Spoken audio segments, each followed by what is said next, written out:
DSC అవకతవకలపై ప్రశ్నిస్తే కేసులు పెట్టమని రాష్ట్ర ముఖ్యమంత్రి ప్రకటన చేయడం దారుణమని మాజీ ఎంపీ వైఎస్ఆర్సీపీ జాతీయ అధికార ప్రతినిధి మార్గని భరత్ రామ్ ఎద్దేవా చేశారు. రాజమండ్రి నగరంలోని విఎల్పురం మార్గని ఎస్టేట్స్ లో ఉన్న వైఎస్ఆర్సీపీ కార్యాలయంలో శుక్రవారం నిర్వహించిన మీడియా సమావేశంలో మాజీ ఎంపీ భరత్ రాష్ట్ర ప్రభుత్వంపై తీవ్ర విమర్శలు చేశారు. డిఎస్సి నియామకాలలో జరిగినట్లు ఆరోపణలు వస్తున్న అవకతవకలపై ప్రభుత్వం తన వైఖరిని స్పష్టం చేయాలని ఆయన డిమాండ్ చేశారు. డిఎస్సిలో ఫస్ట్ ర్యాంక్ సాధించిన అభ్యర్థికి ఉద్యోగం ఎందుకు ఇవ్వలేదని ప్రశ్నకు ప్రభుత్వం సమాధానం చెప్పాలని భరత్ అన్నారు. ప్రశ్నించిన వారిపై కేసులు నమోదు చేయడం ప్రజాస్వామ్యానికి విరుద్ధమని విమర్శించారు. డిఎస్సి వ్యవహారంపై సిట్టింగ్ జడ్జి లేదా సిబిఐతో పూర్తి స్థాయి విచారణ జరిపితేనే నిజ నిజాలు వెలుగులోనికి వస్తాయని పేర్కొన్నారు. స్పోర్ట్స్ కోటా పేరిట ఉద్యోగాల కేటాయింపుపై కూడా ఆయన సందేహాలు వ్యక్తం చేశారు. ప్రతిభ ఆధారంగానే నియామకాలు జరగాలని, ప్రత్యేక కోటాల పేరుతో అవకాశాలు కల్పించడం సమంజసం కాదన్నారు. దేశవ్యాప్తంగా సంచలనం సృష్టించిన నీట్ అక్రమాల తరహాలోనే ఆంధ్రప్రదేశ్ లో డిఎస్సి వ్యవహారం కూడా పెద్ద ఉద్యమంగా మారే అవకాశం ఉందని వ్యాఖ్యానించారు. విద్యాశాఖ మంత్రిపై అనుమానాలు వ్యక్తమవుతున్న నేపథ్యంలో ఈ అంశంపై సమగ్ర దర్యాప్తు అవసరమని భరత్ అన్నారు. ప్రజలు ఎప్పటికీ ఒకే ప్రభుత్వాన్ని కొనసాగించరని, అధికార పార్టీ దీనిని గుర్తించుకోవాలని సూచించారు. డైవర్షన్ పాలిటిక్స్ కు చంద్రబాబే ఆద్యుడని ఆరోపించారు. రష్యా పర్యటనలో మంత్రి నారా లోకేష్ చేసిన వ్యాఖ్యలను ప్రస్తావిస్తూ రాష్ట్ర ఆర్థిక వ్యవస్థను $2.4 ట్రిలియన్ తీసుకువెళ్తామన్న ప్రకటన ఆశ్చర్యం కలిగించిందన్నారు. ప్రస్తుతం రాష్ట్ర ఆర్థిక పరిస్థితి, అప్పుల భారం దృష్ట్యా ఆ లక్ష్యాలు వాస్తవానికి దూరంగా ఉన్నాయని విమర్శించారు. యువత వాస్తవ పరిస్థితులను గుర్తించి స్పందించాలని పిలుపునిచ్చారు. గత వైఎస్ఆర్సీపీ ప్రభుత్వ హయాంలో 55 MLD ఎస్టీపీ నిర్మాణానికి నిధులు సమకూర్చామని, అయితే ఇప్పటి వరకు ఆ ప్రాజెక్టును పూర్తి చేయలేదని భరత్ అన్నారు. రాజమండ్రిని వరుసగా టీడీపీ మేయర్లు పాలించినప్పటికీ మురుగునీటి శుద్ధి ప్లాంట్ నిర్మాణంలో పురోగతి సాధించలేదని విమర్శించారు. ప్రపంచ పర్యావరణ దినోత్సవం సందర్భంగా గోదావరి నది పరిస్థితి అత్యంత దారుణంగా ఉందని ఆవేదన వ్యక్తం చేశారు. డిఎస్సి పరీక్షల గురించి ఎవరైనా నోరెత్తితే, ప్రశ్నిస్తే వాళ్ళపైన కేసులు కట్టమని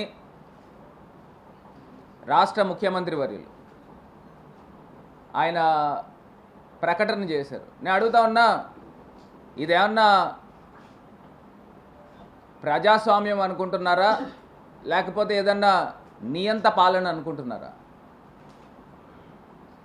ఏదో నార్త్ కొరియా అధ్యక్షుడిలాగా కిమ్ జాంగ్ యుంగ్ లాగా అనుకుంటున్నారా? అంటే ఏంటంటే నాకు అర్థం కాలేదు. డిఎస్సి పరీక్షల్లో మొదటి ర్యాంక్ వచ్చిన వ్యక్తికి రిక్రూట్మెంట్ తీసుకోలేని దానికి అసలు మీరు ఇచ్చే కారణాలు ఏంటి? ఫస్ట్ ర్యాంక్ వచ్చినోడికి ఎవరికైనా ఉద్యోగం ఇవ్వకుండా ఉంటారండి? అసలు ప్రపంచ చరిత్రలో ఎక్కడైనా ఉందా? అసలు ఇంత అన్యాయంగా కారణాలు కూడా వాళ్ళు చెప్తున్నారు. వెరిఫికేషన్, సర్టిఫికేట్ వెరిఫికేషన్ అవ్వలేదని కాసేపు అంటున్నారు, లేకపోతే అతను కాంట్రాక్ట్ ఉద్యోగి కాబట్టి అందు గురించి అతను రిక్రూట్ చేసుకోలేదంటున్నారు, లేకపోతే పోర్టల్ క్లోజ్ చేసేసి అతను కావాలని డిలీట్ చేశారని అంటున్నారు. ఆ ఫస్ట్ ర్యాంక్ వచ్చిన వ్యక్తి ఇవన్నీ సబ్మిట్ చేయకోకుండా ఎందుకు ఉంటాడు అని అడుగుతున్నా. ఒకవేళ నిజంగానే కనుక అతను చేయకుండా ఉంటే హైకోర్టుని ఎందుకు ఆశ్రయిస్తాడని అడుగుతున్నా.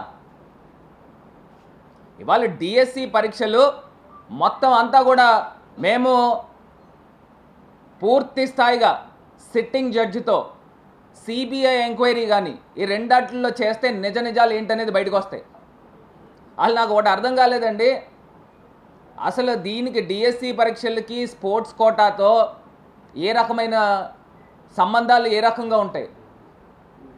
అసలు అవసరం లేని స్పోర్ట్స్ని కూడా తీసుకుని వచ్చి స్పోర్ట్స్ కోటాలో ఉద్యోగం ఇస్తే అతను టీచర్ అయితే రేపు పిల్లలకి ఏమి పాఠాలు చెప్తాడు? ఇదంతా కూడా ఒక టాలెంట్ బేస్డ్ మీద జరగాలి కదా. ఇది మొత్తం అంతా కూడా ఎలా అంటుకుంటుందంటే, దేశవ్యాప్తంగా నీట్ పరీక్షలు ఏ రకంగా అయితే లీక్ అయినాయో దాని మీద ప్రజా ఉద్యమము భారతదేశ వ్యాప్తంగా ఎలాగ స్లోగా రైజ్ అవుతూ ఉందో, కొన్ని స్వచ్ఛంద సంస్థలు కానీ ప్రజలు కానీ బయటకు వచ్చి ఏ రకంగా మాట్లాడుతూ ఉన్నారో అదే స్థాయిలో ఆంధ్రప్రదేశ్లో కూడా ఇది ఒక చిన్న నిప్పులాగా అంటుకుని పెద్ద మంట అవుతుందని చంద్రబాబు నాయుడు గారు ముందరగానే అప్రమత్తం అయ్యి ఏదో హుకుం జారీ చేస్తూ ఉన్నాడు. అక్కడ దేశవ్యాప్తంగా ఉద్యమం రైజ్ అయ్యి ఎడ్యుకేషన్ మినిస్టర్ని రాజీనామా చేయాలని ఒక ఉద్యమం రైజ్ అవుతూ ఉంది. అదే స్థాయిలో దానికన్నా ఘోరం ఇది ఎంత అన్యాయం అంటే అది ఇంకా నీట్ పరీక్షలు పేపర్ లీక్ అయ్యి ఎగ్జామ్స్ రద్దయినాయి.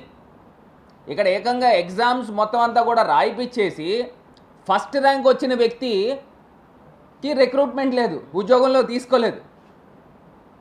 ఇప్పుడు నిజంగా ఏదైతే పరీక్ష ప్రశ్నాపత్రాలు తయారు చేస్తారో ఒక ఆరోపణలు వస్తూ ఉన్నాయి.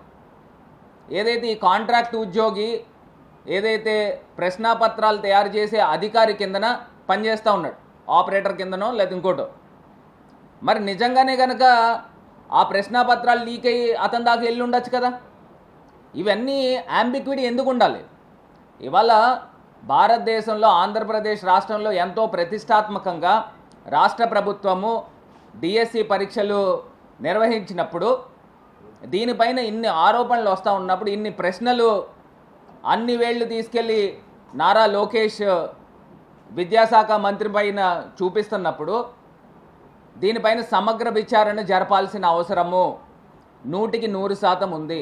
ఫస్ట్ ర్యాంక్ వచ్చిన వ్యక్తికి ఇప్పుడు దాకా ఉద్యోగం ఇవ్వలేని చరిత్ర ప్రపంచంలో ఎక్కడా కూడా ఉండదు. ఇది కేవలం ఈ ఆంధ్రప్రదేశ్ చంద్రబాబు నాయుడు గారి నాయకత్వంలో జరుగుతోంది.